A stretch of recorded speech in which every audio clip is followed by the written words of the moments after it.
Good afternoon and welcome to Courtroom Chronicles Trials of South Africa. So, General Dumisani Khumalo has been reinstated as the head of crime intelligence in the South African Police Service, even though he and his several senior officers are still facing criminal charges. The charges relate to the alleged irregular appointment of Brigadier Dineo Mokwele, who was promoted despite lacking the required qualifications.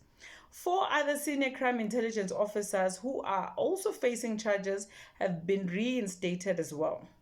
Khumalo told the court that an internal SAPS investigation had cleared him, and this appears to have played a major role in his return to the position. However, the criminal case against him is still active.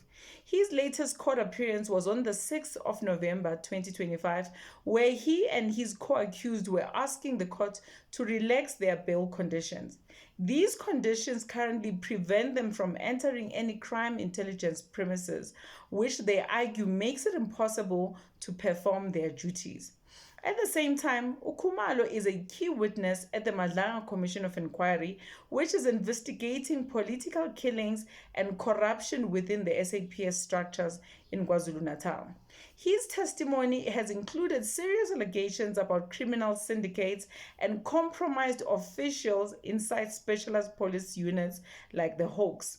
So, in short, while an internal process has reinstated him, the criminal charges remain unresolved and this matter is still developing. Until next time, God bless you and ciao.